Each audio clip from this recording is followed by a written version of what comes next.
What up, nation? Welcome to another edition of the WiseTake NBA DFS Early Look. CK013 here. You can find me on Twitter at CK_013. And I, of course, am from the WiseTake Nation, which you can find on the social media platforms listed above. We are a premium DFS content provider as well as a DFS community designed to help make you a better DFS player. If you're new to the channel, please subscribe. You came to the right place. Make sure you hit the notifications bell so you're notified whenever we do go live. We cover a multitude of DFS content for free right on the channel. NBA, 2 shows a day, Monday through Friday. We do PGA streams, esports streams. We got a lot going on. Obviously, our specialty sports, our main sports being the main 3, MLB, NBA, NFL. Very excited for baseball to start back up. Finishing up the projections. I should be done with the MLB projection by the end of the week. So I'm very, very excited for that. And to incorporate our new content with the cheat sheets and everything else. So if you're new to the channel, you came to the right place. Please subscribe, hit the notifications bell. We appreciate every one of you that come out here and show up every day and grind with us. NBA is definitely a grind, and so is MLB. So these daily sports, NHL, all these different things, man, it's a grind. But, it takes a village, they say. It takes a community with us, our community. If you haven't already, hit that like button, guys. Please hit that like button. The likes really help us out. They allow us to continue to do free content. And we want to keep doing it. We like talking to you guys. We like hanging out with y'all. We like getting your thoughts on the slate, as well as giving you ours. So hit that like button if you haven't already, because it really goes a long way. It really helps us out. Please. Mario Young in the chat, all about waiting for the news to play Ibaka and Powell last night. Yeah, Mario, that was something. I ended up having a decent day yesterday. Nothing brag-worthy, but a profit's a profit, right? Nothing to brag about. I had a little too much James Harden. But aside from that, I think we made the right move. We had talked about Tobias Harris. I had about 70% Tobias Harris. We did talk about him. Mike Scott. Shout out to those of you in the chat. You guys were the ones that initially pointed him out, and I'm glad you did, because when we actually looked in, we were able to raise the projections and raise the minutes and make sure that we had enough. And he ended up doing very well at his price. One of the few value plays that did do well. And then, the Raptors, man, that game, right? Kyle Lowry did fairly well. Powell, I had about 44%. Fred VanVleet going into the night. And I had mentioned on FanDuel you would have to take a guess. Obviously, very risky to take guys that haven't played in a while. So Ibaka was probably a long shot. You probably didn't play VanVleet. We talked about taking a guess on Norman Powell. I play mostly on DraftKings, so I was able to late swap my 44% VanVleet into Norman Powell. Shout out to MG. He popped in the YouTube chat yesterday and advised that. He said, make sure you have some of Fred VanVleet. MG is an OG member of the WiseTake Nation, been a member for a long time. And he's learned a lot over the years. And that's the kind of stuff, like being predictive, trying to be reactive, everything else. And so on DraftKings, hopefully you were ready and you made the right pivots on Toronto, because that ended up being a really good spot. Powell had the game of his life. I think Lowry did well. Ibaka did well, I believe. So in general, it was just, it was solid. It was solid again. Shout out to Paulie D. Paulie had talked about that Houston game blowing out. Just saying, it happens all the time in these small slates whenever there's one marquee game that everybody's focusing in on. And sure enough, it blew out, and very few people in that game actually even hit value. So I think we got a lot right overall. I'm a little disappointed. Again, it was a profit. I'm a little disappointed I didn't win more.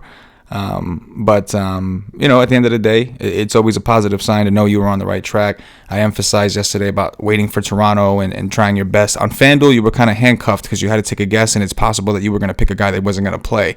On DraftKings, we had the flexibility of reserving players in that late game and kind of switching accordingly afterwards. So hopefully, some of y'all had a good day too. I like to see screenshots. So anybody who, if you have a good day, whatever the case may be, I understand some of you don't want to put it out on social media because, privacy purposes, you don't want people knowing if you want money, all that stuff. I get that. But if you're not like that and you do want to brag a little bit and you want people to be happy for you, make sure you tweet us on Twitter with your screenshots, on Instagram, the WiseTake Instagram. I don't have a personal Instagram, but we have the WiseTake Instagram at WiseTake.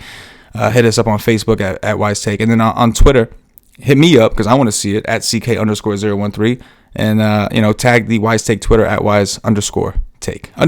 Important.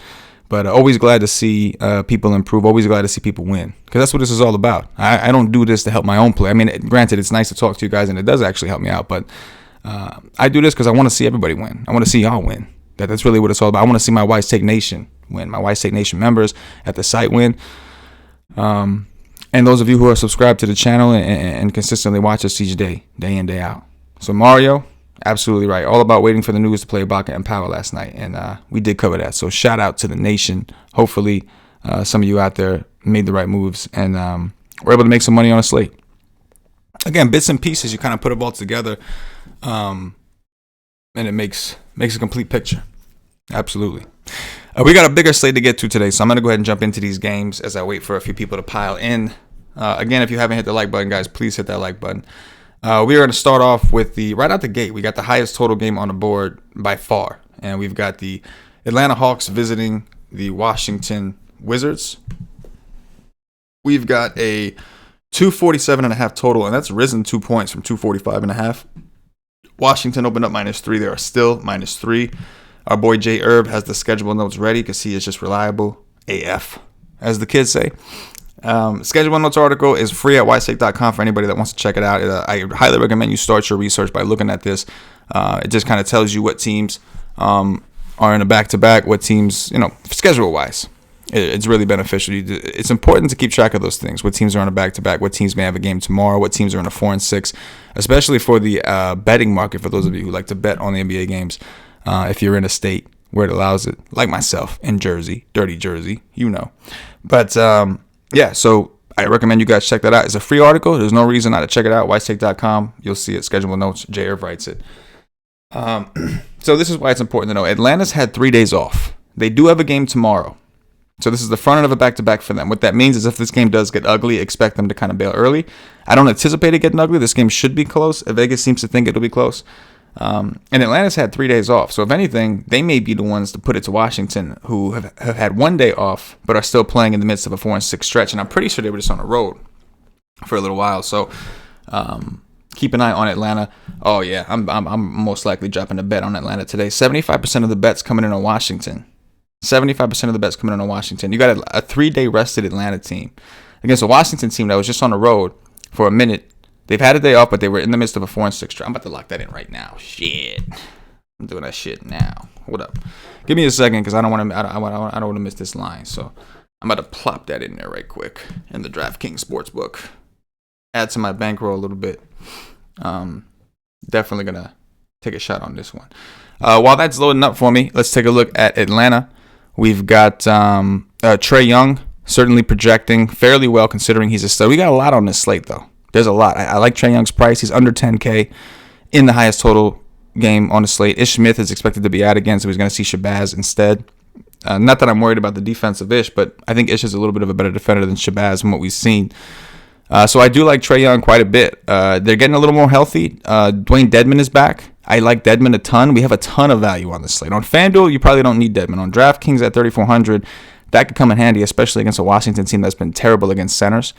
So I can get behind that. It's a good spot for John Collins. I don't love the price, but like I always say, I'm always willing to overpay in a game stack situation. This is certainly a game stack situation. I expect a lot of ownership to be in this game because it is the highest total on the slate by far, and it's the first game. You guys will see that a lot of the early games are typically highly concentrated in ownership because you got a lot of people that are casual players who they worked all day. They want to just come home, crack open a beer, maybe light a blunt or whatever, and just watch some games and sweat. So you'll see it, and it was the same situation last night. Obviously, Toronto, people didn't have the news, but they were way too under-owned on a 4-game slate. With that said, I do like Trey Young. I like Dwayne Dedmon. We got him at a conservative minute projection of 22. I'm not saying you can't play him on FanDuel. You probably could, but there's a lot of value on this slate. You got Aaron Baines, who we'll talk about with no Ayton. There's just a ton of value on this slate. Evan Fournier is doubtful today, expected to be out. So you got Augustine and Michael Carter Williams. So there's going to be value all over the place. It's going to be a matter of which one you feel the most comfortable with. And on DraftKings at 3,400, I think Dwayne Dedmon is kind of up to par with some of the other ones. So I'm definitely interested in Dedmon. Again, a very conservative minute projection. If he stays out of foul trouble, which has been an issue for him at times, but if he stays out of foul trouble, you would expect him to get closer to like 25. That's just the typical what he's been playing. Now, he has been out. Maybe they're a little hesitant. But when Dedmon has stayed out of foul trouble, he's gotten anywhere from 25 to 28 minutes, sometimes even more. Again, he's got to keep his hands to himself. His last 4 games, 4 fouls, 5 fouls, 5 fouls, 5 fouls. So if he can at least accrue those fouls in the fourth quarter so we can get some minutes in, he should be fine. This is a spot he should do well in against Washington, again, who is really struggled against bigs. DeAndre Hunter, I would incorporate in game stacks mainly.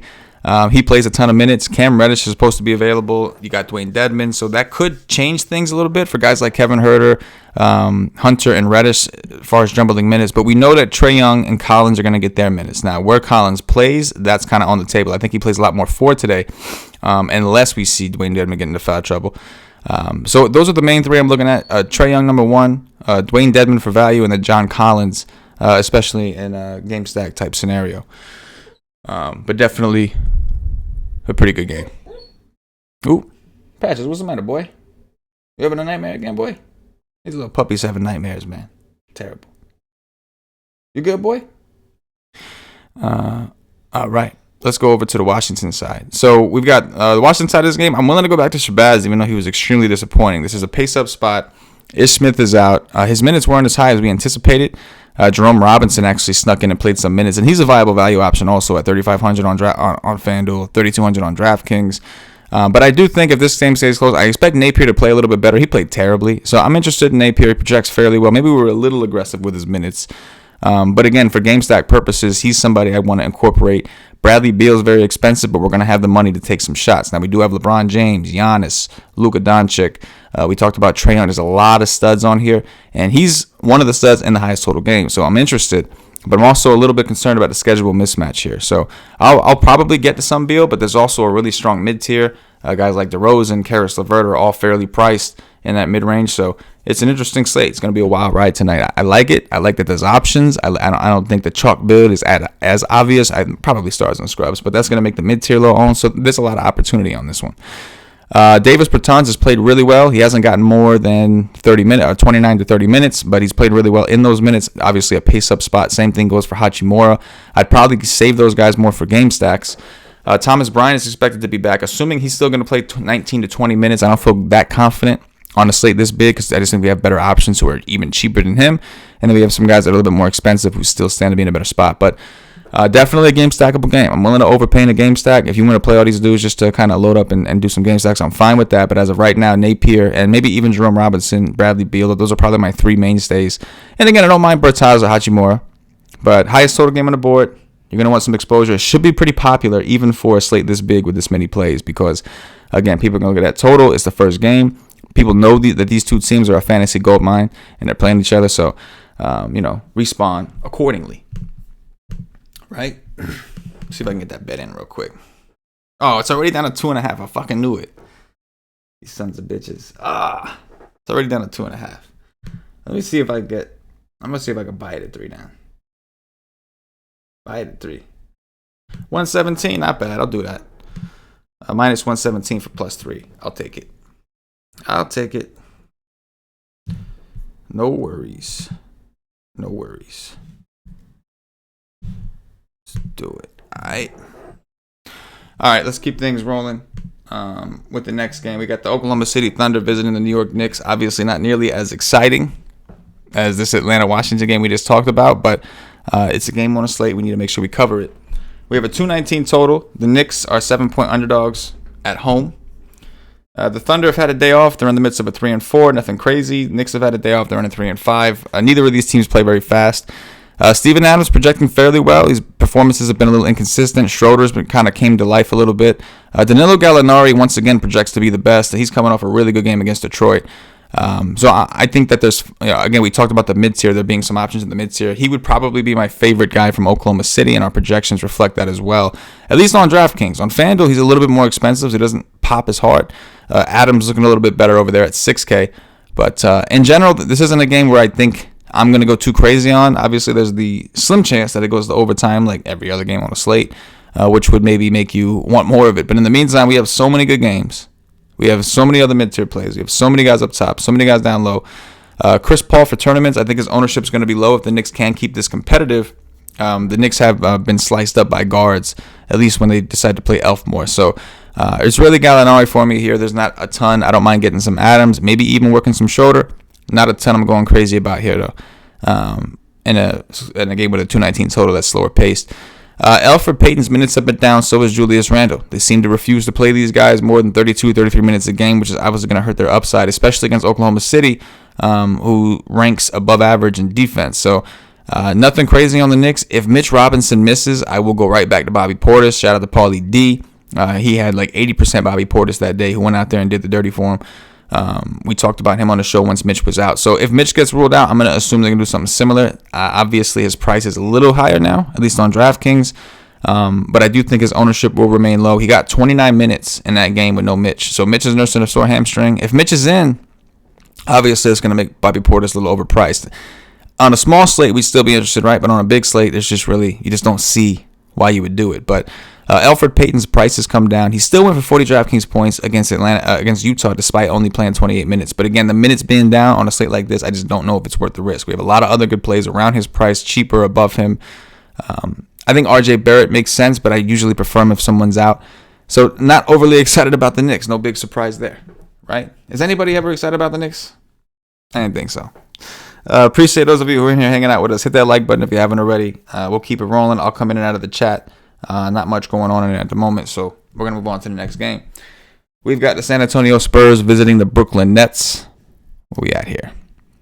We've got a 222.5 total. The Nets opened up -3. They're up to -3.5. San Antonio working with 2 days rest. Brooklyn working with 1, and they are in the midst of a 3-4. Not an ideal situation for Brooklyn, but not the worst either. Certainly we could work around that. So with the Spurs side, I'm curious to see if they go a little overlooked today. Now, it is an early game, somewhat early, 7:30. Yeah, but I'm curious to see what the ownership is going to look like on these guys. So obviously in recent slates, they've been pretty popular, especially guys like Trey Lyles, who still projects well. Been playing a lot of center minutes. We still have no Powell, still have no LaMarcus Aldridge. So DeMar DeRozan's usage has not been all that impressive, but even if we just ignore the usage, his minutes have been there. So even with the usage he has now, he still projects really well on DraftKings at 7.2, making him an interesting mid-tier play. I wonder how many people are interested in playing mid-tier guys. DeJounte Murray has played really well. This is a spot where point guards have excelled against Brooklyn. And then, like I said, Trey Lyles. I'm definitely interested in going back to Trey Lyles. He had a couple really good games. Obviously, against Charlotte was a little disappointing. That was on a back-to-back and a 4-6. Really tough part to schedule. They've had a couple days off. Brooklyn, we know, struggles against bigs. Not that Lyles is the traditional big we would want, but just in general, I'm not really worried about Jared Allen. Maybe DeAndre Jordan be a little bit more difficult for him, but they don't have a choice, right? They're playing him minutes because they don't have a choice. And I like the fact that Brooklyn does have Jared Allen and DeAndre Jordan because it may force them to play a guy like Lyles in those extended minutes. So 34 minutes could end up being a conservative projection for him. Now, they just played Charlotte, who has no problems going small with guys like PJ Washington and all that stuff. Looking at Lyles, just want to check.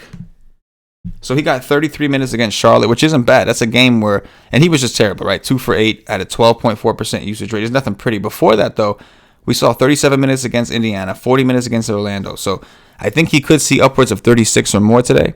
I didn't want to project him for that necessarily, but I may increase that if I'm having a hard time getting him into my teams. I haven't ran any actual builds yet. I haven't actually ran any teams yet. So I'll have to see what that looks like. But I'm interested in Lyles in that mid-range, especially if everybody's going to bail. And I think that Stars and Scrubs is going to be crazy popular today. So I'm definitely want to take note when I see a strong mid-tier play like DeJounte Murray, like Trey Lyles, like DeMar DeRozan.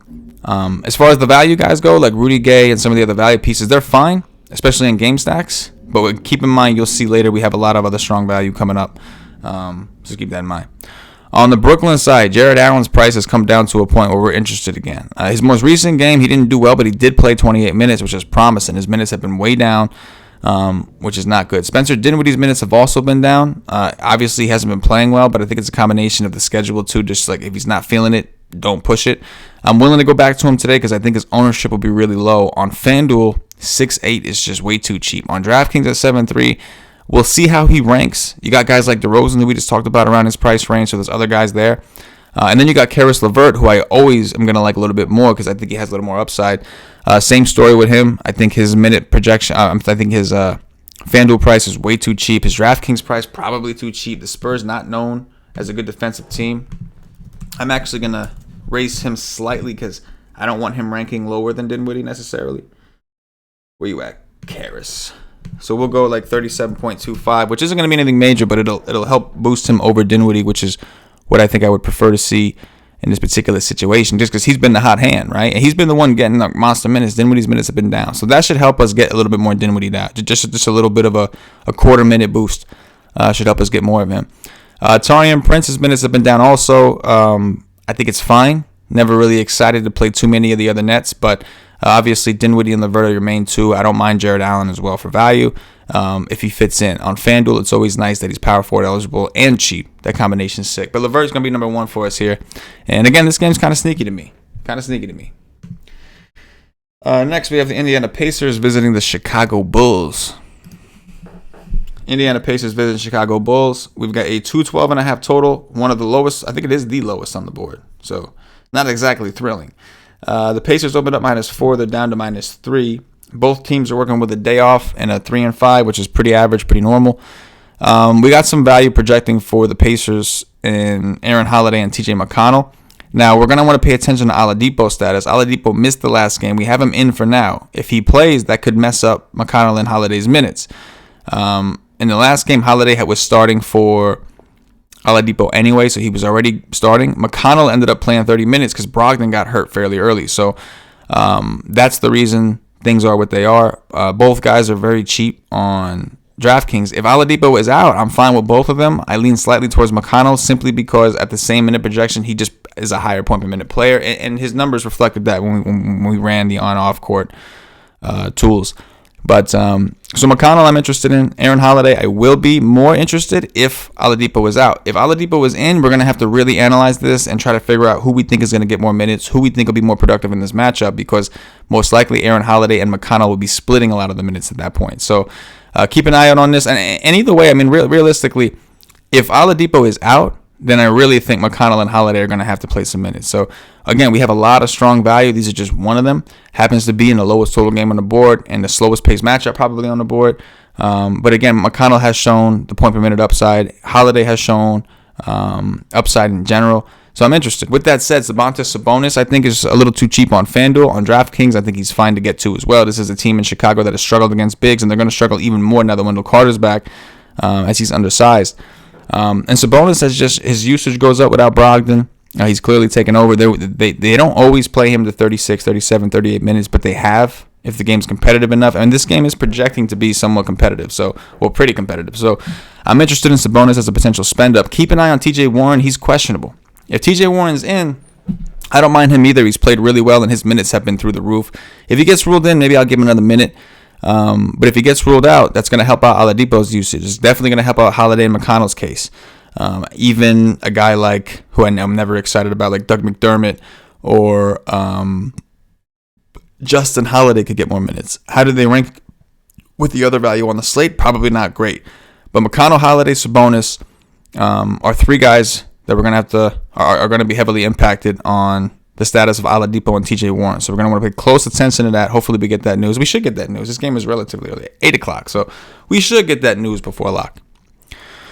On the Chicago side, so guys are getting healthy. Guys are on minutes limits, but they are getting healthy. I think Kobe White is still my favorite from this team. The usages look awesome. He got 35 minutes last time out, even with Markkanen starting, even with Wendell Carter getting more minutes, even with Otto Porter getting a little bit more minutes. Now, with the minute limitations, it's still difficult for me to take a shot on Porter, Markkanen, or Wendell Carter unless we hear that they're going to see more minutes. Maybe on FanDuel is where you would take a shot on Wendell if you wanted to. But I think it's really like, in a low total game like this, you could take shots on Valentine. You could take shots on Shaq Harrison, who out of nowhere got like 30 minutes last time out. But it's really Kobe White in that mid-tier. He's really the one I want. And I don't know how much of this game in general I want, or at least of Chicago in general I want. Thaddeus Young is in a revenge spot. He played 30 minutes, still played well despite the fact that Markkanen did return. As long as Markkanen's limited, Thaddeus Young should get more minutes than Markkanen, right? If he's going to be limited to 25, just still got, 48 minutes total they got to fill. So Thaddeus, you would expect to get the bulk of that. So keep that in mind. Again, Kobe White, I'm still interested. Maybe not as interested as some of the games in the past, as price is kind of increasing. The matchup doesn't seem all that great. But again, if Oladipo's out, if we start getting real thin, no Brogdon, their defense is going to take a hit. Right? Brogdon is a pretty good defender generally. I know he guards the point guards, but still, just saying, generally. So that's where I'm at. Kobe White mainly. Let me pop up in there, see if people are piling. It's Friday. Michael Collier. It's Friday. Yes, it is. It is Friday. Last early look of the week. right? We do the dirties Monday through Friday with these. We still do the content and the projections and the cheat sheets. We do all the content at WiseTake.com, just not the shows over the weekend. So we'll do, obviously, this one we got going now. We have the Wise Stream, our flagship show later on at 5 p.m. Eastern, where y'all can do the dirty then. But anyway, let's keep things rolling. Move on to the next game. Hit the like button if you haven't already. Much appreciated. The Utah Jazz visiting the Boston Celtics. This should be interesting. We have a 221 total. Boston opened up -2. They are still at -2. In terms of the schedule, Utah's had a day off. However, they do have a game tomorrow. This is the front end of a back-to-back for them. Boston's had a day off. They are on a 3-4. Boston obviously a little banged up.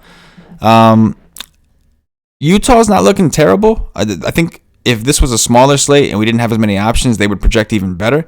But for the time being, it's not terrible, and I don't anticipate this team getting much ownership. They never really do, especially on big slates. Rudy Gobert's in a really good spot. They don't have a lot of answers for him, but Gobert's been playing like just soft. I mean, nothing against my man. You know, he's a big dude, but he's been playing soft. Let's see how we did in his most recent game. Because we thought we liked the price on him. We were just concerned about his outputs. He's playing a little bit better. Against Cleveland, he went for 45. Against the Knicks, he went for 42. Still not good enough, though. I mean, the man's taking 4 shots, 9 shots, 8 shots. It's not good enough. We're just relying on rebounds. And this is a really good rebounding spot for him, no doubt. So I think it's okay. Jordan Clarkson's coming off a miserable performance, but his price has come down. He's got massive upside at this price. Even though he's been playing 23 to 24 minutes, 25 minutes, which isn't a lot, we know his usage while he's on the court has been solid. And I would expect that to continue. We've seen shooters just destroy Boston. Guys that can actually shoot shots, like shoot jump shots, have destroyed Boston. So I'm actually interested in him for some lower ownership. And again, he is value, but he's more mid-tier value. He's not in the 3s. He's in the mid-4s, which with all the other value that we have, I don't think anybody's playing Clarkson today, which I get, but makes me kind of interested. Donovan Mitchell on DraftKings projects okay. Again, it's a very competitive position over there. Even the mid-tier itself is very competitive. So FanDuel is where I think he's a little bit more attractive at 7-1, but not going to go too crazy here with the Utah guys. Mike Conley, not somebody I'd want to ignore either necessarily, but again, I think we just have stronger plays elsewhere. But again, that's what most people are going to say, so you're going to see some low ownership there. On the Boston side, Jason Tatum's 10K on DraftKings, 9.5 on FanDuel. We maxed out his minutes to a point where I think is reasonable. Kemba Walker, I would imagine, is still going to be somewhat limited. We got him for around 26 minutes right now. Obviously, that's not really enough for him to do much for us on DraftKings. On FanDuel, you could take a shot, but I would want to hear that he's getting at least 28 before I would really feel comfortable doing something like that on a slate this big. With Kemba coming back, that should eliminate the Brad Wanamaker bullshit. I think Marcus Smart is probably my favorite Celtic at this point. He played really well against Utah earlier this season. Has nothing to do with nothing. But he's coming off a bad game. He was in the back-to-back in the 4 and 6, and he was the only player that was in that stretch, really, as far as the main starters, because everybody else was out, and Tatum missed the game before. But I expect him to kind of step it up, have a bigger day today. We should see him on the court a lot to cover guys like Donovan Mitchell, maybe even Clarkson, maybe even Conley at times when they can't play Kemba. So he would be my favorite. Again, another mid-tier option, kind of just floating around. And I'm interested because I think the mid-tier is going to go a little overlooked, and I understand why. Because the value is so strong, and then you got studs up top that look really good. So I get it, but again, I want to highlight some of these value plays. Jason Tatum should be fairly low owned today because we have so many other studs. I'm okay with it, but with Kemba back, I expect Marcus Smart to be more involved. It's a tough ask against a Utah team that tries to emphasize defense. They don't always play it well, but they try to emphasize defense. We can say that. I'll give them that. They try. Let me see. Okay. Oh, Michael, that's you. Okay. GQ Rock 007. I'm glad. MG's going to be glad that you popped in. Our boy GQ Rock says, I'm on my phone at the gym doing cardio. Oh, get that cardio in, bro. I'm going to the gym after this. I'm not a cardio dude, I'm all about the weights, but it's because I'm lazy, straight up. I've always hated cardio since I was a kid. I played sports my entire life, never liked cardio. I've done it, obviously. Do what I have to do. Used to be a pro wrestler, so that's cardio for that ass. You want to go in there and take some bumps, run those ropes. That's some cardio for that ass. But I'll be hitting the weights after this. Get some vent on. Since I got a puppy, it's been harder for me to go to the gym. He don't like going to leave me alone, but I'm getting in there today. So shout out to you, GQ Rock 007. Who's Boston's top value off the bench? Let's take a look. I mean, I'm not thrilled with any of these guys, man. Cantor played really well in like 14 minutes. He hit value. That's a risk. Robert Williams is also back, going to start getting more minutes. I guess Ojale you can consider because he's been a little more active. I guess Grant Williams maybe, assuming he doesn't start. Maybe he does. I just think we have better plays elsewhere, man. I really do. I think we have better plays. Like, stick with us while you're doing a cardio, and we'll go through some of the other games. We just got better plays. I just don't see these guys doing it, you know. Sir Wang time. I love the semi-O play tonight. I wish I could fit him in. I got Sabonis and Hernan Gomez slated at power forward spot right now, though. Listen, I get it. They're very cheap.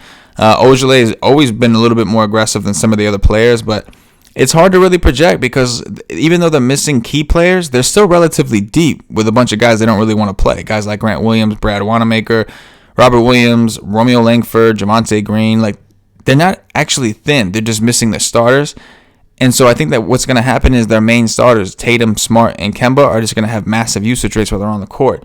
But again, I don't disagree that there's value here. But you'll see we have a really strong value as we go on the slate elsewhere. We still got a few games to get to with that. So just hang tight with us and let's see what we can find. And if you don't like any of the other shit, then I understand you coming back to Boston. With that said, we got the Miami Heat visiting the New Orleans Pelicans. We've got a 233 total. For the Miami Heat, this is a massive total for the Miami Heat. They're one of the slowest teams in the league, especially lately. So you want to talk about pace boosts?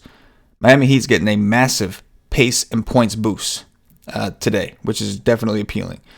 New Orleans is actually 1.5 point favorites at home. That's not something you see every day. That is not something you see every day.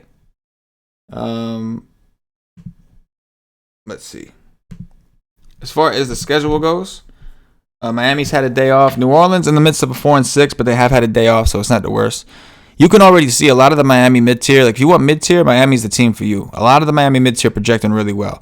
Jay Crowder, who is a strong value play, I think, on FanDuel, and a solid value play on DraftKings. Again, mid-tier value, right? Jimmy Buckets, mid-tier stud. He's not quite a stud. He's not quite, a mid-tier. He's like right on that cusp. This is a phenomenal spot for Buckets. Very fast-paced game. He should benefit from that. His usages look good. His minutes have looked good. Duncan Robinson should take a ton of threes. Tyler Hero is still out, so he's still playing big minutes, still chucking up threes. Kendrick Nunn is okay, I think. I prefer Dragic. I just feel more comfortable with him, and I think he appears more comfortable in the game. I like the fact that Dragic's minutes, even with Butler around, has been 30, 31, 32. Earlier in the season, they were playing him like 27, 28, 29. And those 1 or 2 minutes make a big difference when his price is right around where it is. So I think another mid-tier solid play in general, Goran Dragic. I do like the Miami stack in general. Again, when I say stack, it's not like baseball where the stacks are correlated or football where the stacks are correlated. Stack just meaning like taking multiple players from a team because they're cheap. They have nothing to do with each other as far as correlation typically, right? Like there's negative correlation in that some guys rotate in and out for each other. So the more minutes player A gets, the less minute his backup gets, etc. But as far as positive correlation, it's really not about that. When I say stack in NBA, I'm not like, oh, but he's going to get assists. There are some players like Elfin Randall where I like to do it. But in general, it's more about how cheap is the team.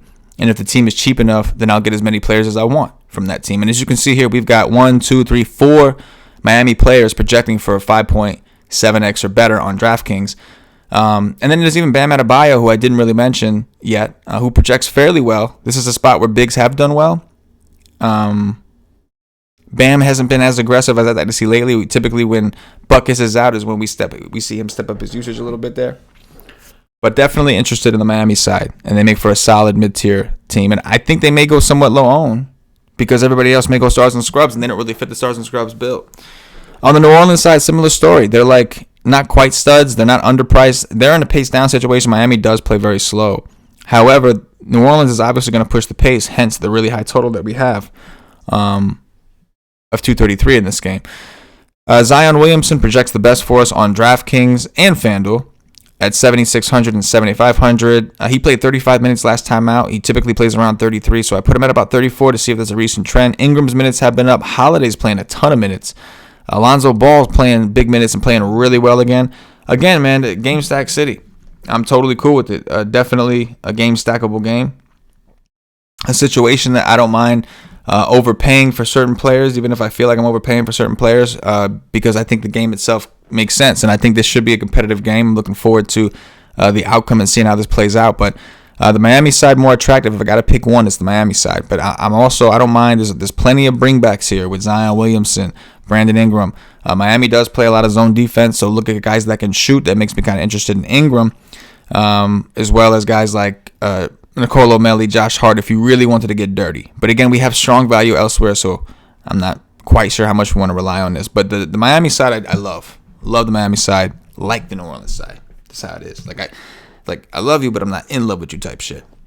All right, let's go to the Orlando Magic visiting the Minnesota Timberwolves. Where we at here? All right, we have a 233.5 total, which again for Orlando is extremely high. It's a really high total for Orlando. Another very, very slow-paced team. Orlando are currently 2.5-point favorites on the road. Both teams working with a day off. Minnesota in the midst of a 4-6, but again, both teams working with a day off. So for Orlando, Evan Fournier is expected to be out. He's doubtful today. I would think that means more minutes for a guy like Terrence Ross. Terrence Ross often very scoring dependent, so if he has a bad day from the field, you could be in trouble. It's rare that he racks up peripherals, but obviously the usage rate should certainly be there. The minutes should certainly be there. He got 34 minutes last game. I don't see him playing any less than that with Fournier out. But I also think that for value, we can look at Michael Carter-Williams, who's extremely cheap, and I would anticipate to see a minutes boost with no Fournier. Fournier did play some minutes last game. He played like 31. That's 31 minutes that are now gone and have to be filled. So, and Terrence Ross played 34 too, so you can't say that it was from him. I think him and DJ Augustine are going to see an uptick in minutes. They both project for over 6x. Augustine is 3K on DraftKings, and they're going to have to play some of these guys are going to have to rotate in and play some of the two. This is going to have to happen. So, we talked about there being stronger value plays. You've got two guys here who are extremely cheap. A little volatile. You don't know exactly how many minutes they're going to get. You don't know exactly what the usage may look like if they have to play with guys they don't normally play with. Depending on if they're on first unit, second unit, whatever the case may be. But I'm definitely interested in getting some of these guys. I mean, you want to take a shot on value. It's always worth taking a shot on the value in a game like this against Minnesota, who plays extremely fast. Again, Orlando's going to be in a massive pace boost.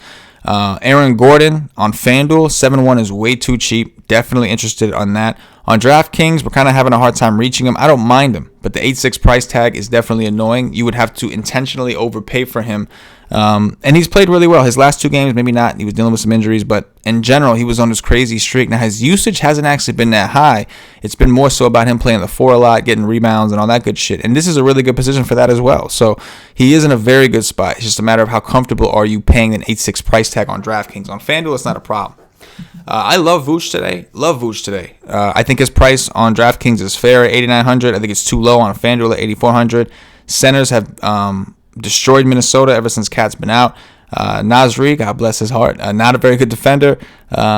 He's balled out really well. We'll talk about him in a second, but I think Vooch is going to eat his shit today. I really do. Playing from the perimeter, just being kind of big down low in general. I love Vooch today. I think he smashes. And again, this is a team we don't want to ignore. We want to get our exposure, make sure we analyze Orlando fully, because kind of similar to Miami, you don't often see Orlando in totals this high. The last time we saw something this high, I think they played Atlanta, and they all smashed. They all played really well. So on top of that, we've got a player out in Evan Fournier, which makes things even more enticing, if you will. Matter of fact, I'm going to look at it right now for you guys and tell you the on and off numbers. Let's look at this. No Fournier. So just to give you guys a synopsis, Terrence Ross, 26.6% usage rate, 1.05 fantasy points per minute. DJ Augustine, 20.9% usage rate, 0.89 fantasy points per minute. Michael Carter-Williams, 18.4% usage rate, 0.95 fantasy points per minute. Aaron Gordon, 24.3% usage rate, 1.02 fantasy points per minute, though I do think that's going to be a little higher. Nikola Vucevic, 28.7% usage rate, 1.24 fantasy points per minute. Markelle Fultz, 25.3% usage rate, 1.02 fantasy points per minute. As far as genuine boost, James Ennis gets a 1.4% usage boost. Markelle Fultz gets a 4.5% usage boost. So I think I'm glad we looked at this together, because I'm probably going to raise. Who is it that's been in there talking about Markelle every day? I know one of y'all. So I've been talking about Markelle every day. This may be the day, man. They're playing Minnesota. We're not worried about no D-Lo defense or anyone. Mclaughlin. We're not worried about any of that shit. And in a fast-paced matchup, Markelle could actually benefit, get some peripheral action. I'm going to give him a little boost. He was right on the cusp anyway. But I like what I'm seeing from that, man. That's a pretty solid usage. 4.5%. Aaron Gordon, 3.3%. So that's going to make us interested. Terrence Ross, 3.9. Vooch plus 2.2. So all these guys getting a pretty significant boost. So I'm definitely interested in a lot of these players. Maybe we'll give Ross a little tiny boost. That's another mid-tier team that I think is going to go kind of overlooked. I'm going to give Aaron Gordon a little boost, a manual boost on DraftKings specifically. We don't need to do it on FanDuel because his price is appropriate. Again, I prefer Vooch, no doubt, to Gordon on DraftKings. It's a different story on FanDuel because Gordon is a lot more affordable.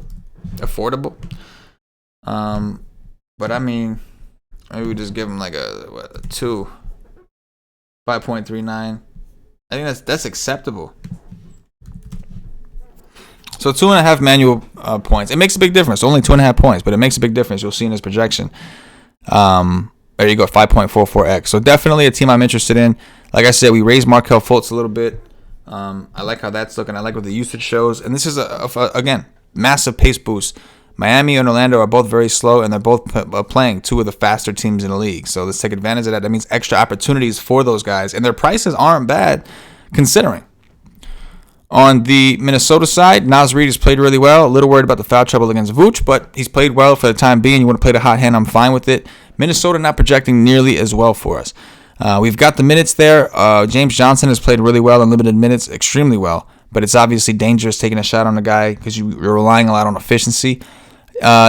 Jordan Mclaughlin ended up playing big minutes alongside D'Angelo Russell last game. If that would be the case, I would definitely be interested at his price, but we don't know for sure. Before that, he was lucky to get 20 minutes in these games, so a little hesitant to pull the trigger there.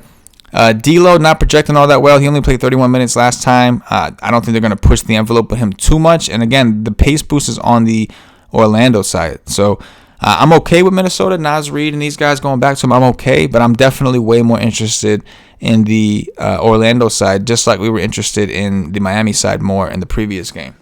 So highlight a play when you see him in the screens. You know. Our boy GQ Rock 007 says Vooch or Whiteside. Whoa, that's a tough one, man. That's a real tough one. Oh God, those are definitely gonna be two of my preferred centers today, no doubt. Sir Wang Time says this is my stat game: Ross, Gordon, Vooch, Hernan Gomez. A little hesitant on Ross though. Yo, I'm with it. Sir Wang Time, I'm fine. Regarding Minnesota, I'm speaking in terms more of like picking one-offs. There's not really one I want, but game stacks is completely on the table. And like I said, I'm willing to overpay for guys in a game stack. That goes the same way with Minnesota. Not that you're even really overpaying, but our projections don't seem to love that particular side of the game. But definitely a game stackable game, no doubt. You said you're hesitant on Ross. I understand. I'm always hesitant on scoring-dependent players. Very, very hesitant. But the minutes are going to be there. I think he's going to take even more shots.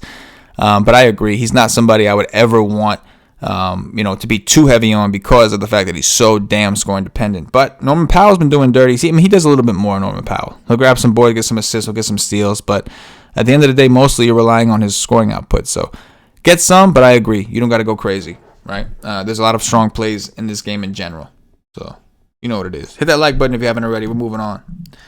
We've got the Memphis Grizzlies visiting the Dallas Mavericks. Let's go here. We've got a 226 total. Dallas opened up -7.5. They're down to -6.5. We got some news we're waiting for in this one as well. In terms of the schedule, Memphis has had a day off, but they do play tomorrow. This is the front end of a back-to-back for Memphis. Dallas has had a day off. They're in the midst of a 4-6 stretch. Something to keep in mind. Nothing too crazy. The day off helps, but they are still in a 4-6 stretch. Let's take a look. They're coming off that overtime game against New Orleans, too, that wild-ass game. So Luka Doncic is questionable. Not because of his thumb. The x-rays on his thumb, he got hurt in overtime in that game against New Orleans, but evidently it's not because of that. It's because of a potential illness. So he's not feeling great.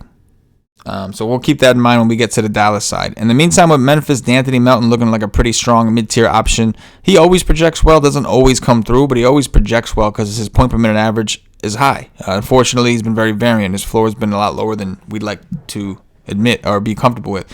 I think Jonas Valanciunas is in line for big minutes. Assuming he stays out of foul trouble, we'll see what his matchup against Porzingis looks like, but Dallas does have big players. They got Maxi Kleber, they got Boban, they got Porzingis, so they have big players. If Joval gets into foul trouble, then we'll see a lot more Gorgie Dieng. But if Joval does not get into foul trouble and plays well, I think we will see him get a lot of minutes on the court. I don't love the price, but I don't hate the price either. Again, still conservative on his minute projections. It's hard to really trust, but maybe I was a little too. I mean, just in terms of they're going to need bigs on the court. I mean, Porzingis would absolutely slice up Dieng in every single way. At least with Joval, he won't be able to bang him out down low so much. Joval, a big, strong dude. So we'll give Joval another minute here, add him to 31, see what this looks like. It should help out his projection a little bit. So there you go, 5.4x on FanDuel, 5.49x on DraftKings. So not a guy we want to ignore. Again, I think I like to play Joval. I feel more confident playing Joval in situations where I think they have to. Would they normally have to? No. But when you consider that they're already missing Jaren Jackson Jr. and Brandon Clark, now with your only big backup being Gorgie Dieng, maybe you do need him a little bit more here. So that's kind of my thought process there.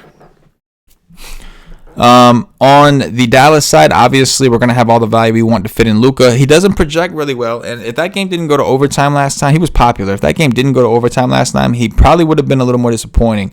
Would have been terrible, but he would not have gone for no 70-some. I still like Luka if he plays against Memphis. Guards have sliced this team up.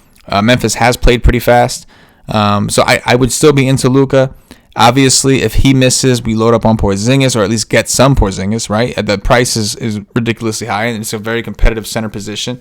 So I understand not wanting to load up completely or go too heavy, but we're going to want some. And vice versa, if both guys play, I'm not as interested in the two of them together. You'll have the value where if you want to do it, you can make it work. But it's Luka and Porzingis, unless there's an injury. If there's an injury, we'll come here, look harder. If we get Luka out, we'll come back and take a look at... maybe J.J. Barea possibly to play some point guard minutes, DeLon Wright, guys like that. But in the meantime, it's really Porzingis and Luka if you're interested here. And again, there's a lot to consider on the slate, so keep an eye out on Luka Doncic's status. Now, I will say this. I probably have Luka's minute projection a little light based off what he's been doing lately. They did have that one game on a back-to-back where they staggered Porzingis and Luka, but in general, they've been playing these guys much bigger minutes. So I'm actually going to raise Luka's minutes just a little bit. I think I raised it by a minute and a half, which should help him a little bit here. It's going to show up as 36. I put him at 35 and a half, up from 34. So we'll see. I'm not going to wait too much longer for this update. I don't know why it does. It's pulling from a different sheet, so you know what it is. You know what it is. Let me see here. Pop into the chat. Pop into the chat. All right. Quiet day today. I know what it is. It's Friday, man. People get paid and shit, and people ain't playing DFS. Or they're just not finding us because we don't have enough likes. Oh, there we go. Like on cue. Like that. We're up to 12 likes. But hopefully we get a little bit more throughout the day. I realize that I'm doing the shows at somewhat inconsistent times, but I'm just trying to make it work, man. Got the new puppy. Trying to make it work. Most important thing to me is that I get it out. So let's keep rolling. Let's keep rolling and keep doing dirties. The Portland Trailblazers visiting the Phoenix Suns. This should be another good one. We have a 231 total. Again, one of the higher ones on the slate. It is down from 231.5. Portland opened up -2.5. They're up to -3.5. In terms of the schedule, Portland has had 1 day off. This is the front end of a back-to-back for Portland. Keep that in mind. Phoenix has had 2 days off, so they're nice and rested, but Phoenix is also a little banged up. They obviously don't have Oubre. Now it looks like they're going to be without Ayton. We'll talk about that in a second. On the Portland side, I'm cool with Damian Lillard and Whiteside. Those are my main two plays here, right? I'm good with Trevor Ariza too. Doesn't project all that well for us. Melo, these guys are fine in game stacks. But Damian Lillard, that last game blew out, so it's hard to tell if they were going to play him what they normally do. But I assume they would. And it's obviously a really soft matchup against Ricky Rubio, who I anticipate to get a lot of minutes today because of the injuries that the Suns are dealing with. So I'm totally good with Dame. I think he's a pivot off of Trae Young, who I expect to be pretty popular. But like I said, I'm definitely good with Damian Lillard, loading up on him, and it's a smash spot for Whiteside. Like DeAndre Ayton is a terrible defender, but you take him off the court, Whiteside's looking at Aaron Baines, maybe some Dario Saric, maybe some Czech Diallo. None of them can really hang with Whiteside, so I'm cool with it. I like Vooch a little bit more because of the matchup, and I think Vooch will be more aggressive. There's a usage bump going around there. But I'm fine if you want to come up to Whiteside, if you have the money, which I think you will because there is some value here. to work with, then I'm good with it. But Dame and Whiteside are my favorites. Very game stackable game. If you want to incorporate Anthony Ariza, be a little different, try to play some McCollum, even though he's overpriced, I'm okay with it. But it's really Dame and Whiteside that I look at the most, more so Dame, to be honest. So here we get into some value. Aaron Baines, we have projected. Most places have him projected for 28 minutes. I put him at 26 because foul trouble is also an issue. He's 3K on DraftKings. So obviously he projects phenomenally if he's really going to get 26 minutes or more. And again, like, it's not like they can just go small. Whiteside's on the court. So I feel like they're going to, unless Whiteside gets sick or some freak thing happens, they're going to have to play big. So I expect Baines to get the start. I expect him to get the first crack.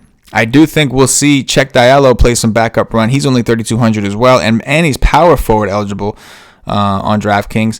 And I also think Dario Saric could get some time at the 5. I wouldn't be surprised. They don't need Saric on Melo. They have guys they can put there for Melo, for Ariza. It's really the 5 that they're really going to struggle with and they need some help with. So, again, they're just thin. Like, they don't play these guys a ton. So you can see the rotation is really tight. I'm definitely interested in Phoenix. I'll have a lot of Aaron Baines at 3K. I'll have some Dario Saric who projects for 3X. Now, he hasn't played the minutes that I haven't projected for yet, but I'm assuming with 8 now, he's going to have to play a little bit more just because they don't have a lot of bodies at this point. Let me just take a look at Saric real quick. Saric got 23 minutes against Toronto. He had 4 fouls. 28 minutes against Golden State. 27 against Detroit. But again, you factor in that Kelly Oubre is gone and DeAndre Ayton is gone. They still don't have Kaminsky. I think this is a situation where they're going to have to play him. They clearly don't want Diallo on the court all that much when they don't have to. I think Mikal Bridges is going to play a ton in the mid-tier. He's obviously a little scoring dependent for my liking, but I think he'll play a ton. So, yeah, they're thin. They have a lot of guards. They don't really have a lot of forwards and a lot of centers at all. Look at this. Okobo, Javon Carter, Ty Jerome, they're all guards. Speaking of guards, I like Devin Booker as well. I expect his usage to be massive. Portland's a team he's had success against. Portland's defense has been horrendous. Portland has played fast, or their games have led to a lot of points, a lot of possessions. And I like Ricky Rubio, man. Rubio's got some pretty good history against Dame. Dame never really known as a good defender. Rubio's price is still affordable in my eyes, still reachable. And I do think Rubio's usage and minutes do go up today with no Ayton, with no Oubre. They're not going to have a choice. You're going to play Rubio, or you're gonna fuck around with Ty Jerome, Javon Carter, Elie Okobo, if you're the Suns. You see my point? So, yeah, I like the Suns a lot. We got one more game here. And then we are going to peace. Dwayne Dedmon officially available to play. Bruno Fernando available to play. Getting some news here from the Atlanta side. So, again, we talked about Dedmon. We talked about Baines. We got value. We talked about the Orlando guards. Again, we got value. All right, let's go on to the last game here, and we'll let y'all roll and do y'all thing. We got the Milwaukee Bucks late night hammer action. Game of the night. Milwaukee Bucks visiting the Los Angeles Lakers. We have a 228 total, up from 227.5. The Lakers opened up -1. They are still at -1 so far. Milwaukee's had a day off. They're in the midst of a 4-6. Meanwhile, the Lakers have actually had 2 days off. So that's nice for them. And they're at home. 2 days off and they're at home.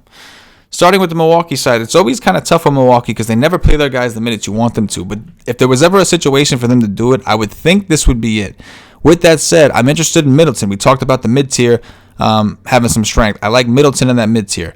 I think Bledsoe is worth taking a shot on. His minutes have been way down, but most recently, he was able to perform a decent fantasy output in 28 minutes. So in a game like this that's more competitive, I would assume Milwaukee's going to go for it. They're playing LeBron. They're playing AD. So I gave Bledsoe the 29 minutes, and he projects well for us on DraftKings at 5.86x. And Giannis. I love Giannis. I mean, stud-started slate. Giannis typically steps up when he plays LeBron. Everybody steps up when they play LeBron, right? You're playing the best player in the league, or at least the person that everybody deems the best player in the league. I'm sure Paulie would have some arguments to say about LBJ. But teams step up. Say what you will. You know why I think LeBron's the best player in the league? Because when teams play him, they fucking step up. Everybody wants to play well against LeBron. So, I mean, personally, my honest opinion, I think Kawhi Leonard is probably the best player. Like, if I had to pick one player to help me win the championship, I'd probably pick Kawhi. But regardless, I think LeBron is viewed by most as the best player in the game. So I expect these guys to step it up. So I do like Giannis. Again, it's hard for me to really get aggressive with Giannis's minutes because they never really do it. But if there was ever a game to do it, you would think it'd be here in LA, right? Staples Center. So maybe we elevate Giannis to a quarter minute. We'll see what that does. See if that makes any changes to his projection. Probably something minor, but we'll see. He's a very high per minute player, so could help. It bumped him up to 5.59x. So probably we needed a little bit more if we want to get more of him. But I'm good. I'm definitely interested in Giannis. We'll go 33.5. I'm sorry. This whole team is another game stackable game. This game could get close. It should stay close. It should be very competitive. Another game stackable game, no doubt. On the Lakers side, Anthony Davis remains too cheap. I'm definitely interested in Anthony Davis as far as studs go. Let's take a look. Davis coming off of the fucking awesome game against Philly. Philly, obviously with no Embiid, has looked really bad against bigs. But needless to say, he got 39 minutes in a game that ended 120-107. Philly did make it close at the end, which forced AD to play more. 28.2% usage rate, 70.75 DraftKings points in 39 minutes. So definitely interested in going back to Anthony Davis. I also have interest in LeBron. Now, he doesn't project as well. I may have to do a little something here to get him there so we get some LeBron. But it's hard not to just save the money. We're talking about $1,100 savings on DraftKings by going Anthony Davis. On FanDuel, that's where I think LeBron is a little more valuable, being that he's at small forward, which is typically an ugly position, and being that he's $200 cheaper than Anthony Davis. So obviously the blocks go a little bit further and the steals go a little bit further on FanDuel, but I think you're getting a pretty good discount to take LeBron over there. With that said, you can reverse the trends because the ownership is going to be the opposite. On DraftKings, expect Anthony Davis to be more popular. LeBron, obviously, a triple-double threat where you get bonuses for that. And on FanDuel, expect Anthony Davis to be a little bit more popular because of the blocks, the steals, and whatnot. Or, I'm sorry. Yeah. No, other way around. Expect LeBron to be more popular because he's cheaper and he's at small forward. That's what I meant. Power forward, relatively deep today. So I expect LeBron to be pretty popular on FanDuel. But definitely a game stackable game. If one of these guys miss for whatever reason, then we'll look at the Kyle Kuzmas, the Dwight Howards, the JaVale McGee's. But if everything's as is, it's really LeBron, AD, or both, if you want to do a full game stack. And then bringing it back with some of these Milwaukee dudes. You can see Giannis, after bumping up to 33.5, did go up to 5.63x, which should help us get more exposure to him. But we still have Anthony Davis graded a little bit higher. So we'll have to revisit this throughout the day. I'm going to be adjusting these projections throughout the day as we get news, as we dig into things and find out anything we can, any kind of edge we can get. If you want access to these projections, they're available at WiseTake.com if you are a WiseTake member. We have monthly options. We have day passes. The day passes get you all the NBA content for a day. However, I do recommend that you get the monthly option or higher so you can get into our Slack chat, which is really where the magic happens. It does look like... So Evan Fournier has been officially ruled out. Wes Iwundu will start for Evan Fournier. So that's terribly unexciting. So we'll have to wait and see what their starting lineup actually looks like. If it's obviously not going to be Augustine or Fultz, or not Fultz, Marco Carter-Williams, they're going to go with Iwundu. That's going to keep the usage a little bit higher for those guys on the second unit. So probably a good thing that they're doing that. I just want to see what the projected actual lineup is. I'm assuming Markelle Fultz, Markelle Fultz, Terrence Ross. No. Markelle Fultz, Wes Iwundu, James Ennis, Aaron Gordon, Vooch. So the positive here, the downside is for Terrence Ross. Well, it's not really a downside, right? If Terrence Ross started, I don't think his usage would be as high because he's sharing it with Aaron Gordon, Vooch, and Fultz. So his usage on the second unit should be stronger, because now he's going to be playing with Michael Carter-Williams, DJ Augustine, and Terrence Ross running that second unit. So Mo Bamba. So that should help his usage. It may hurt his minutes. He could end up closing still, which is promising, but something to keep in mind with Ross. Now, with that said, the inverse of that, Wes Iwundu is a low-usage player. So him being in the starting lineup is beneficial to the rest of the guys. Now we're looking at Fournier getting replaced with a guy who's not taking nearly as many shots, who's not going to be nearly as aggressive. So definitely a boost for Nikola Vucevic, Aaron Gordon, Markelle Fultz for sure, especially while they're on the court with this sucker. But that's going to do it, Nation. Appreciate those of you who were rocking with us. Please hit the like button if you haven't already. I'm seeing a bunch of y'all starting to pile in now. Tejas, what's up, bro? Good to see you. Alvin Taylor, shooting guard and center. Where to go? There's a lot on this slate, man. There's a lot, man. There's a lot. Erica Garcia says, what it do, CK? What's up? Brooks, best play back in LA. All right. I feel you. Tejas, who were the biggest plays tonight? Well, we went over a bunch of them, man. There's a lot of them. I got to sift through, make my mind up. I haven't even ran my teams yet, but I know Vooch is looking really strong for me. We've got a lot of value to work with. We talked about Aaron Baines. We're assuming he's going to start at min price on DraftKings. There's stuff all over the place. Erica says stars missing teammates today look good. Absolutely. We got a lot of guys out, a lot of injuries, a lot of people getting boosted. The entire Orlando Magic team is looking really good. Erica says KP, Sabonis, etc. Absolutely. And that's the thing. Whenever we have a stars and scrubsy slate, people typically will go with a dirt cheap value, which they should, and then they'll go all the way to the top with like LeBron and AD and those guys way up top. But that often means that those upper echelon guys, your Jimmy Butler's at 7'9", your Sabonis is at 8'6", or whatever he is, John Collins, those kind of players typically end up going a little overlooked. So stars and scrubs is fine, but maybe you don't have to load up on like that one or two extra value plays or studs. Maybe instead of getting that 11K guy, maybe we settle for 2 of like the 8K guys or something like that. You get my point. You get my fucking point. Erica says we doing it dirty today. Yes, we are. We are doing dirties. We are dropping 7s. We put neighbors on alerts. Put your neighbor on alert because we're doing it dirty today. As you can see, I get motivated when I see y'all. When I see y'all in that chat bumping, it gets me pumped. So that's gonna do it for us for this version of the show. Please hit that like button if you haven't already. With that said, we'll be back with the NBA Wise stream, our flagship show, 5 p.m. Eastern. I think we're going to have Stevie Brown joining me and Paulie today, so it should be a fun show. Always nice when Stevie joins us. Those 3 mans are really cool. But with that said, I'm getting out of here. Hit the like button on your way out. Make sure you subscribe to the channel if you're new. For myself, the entire WiseTake Nation, as always, good luck.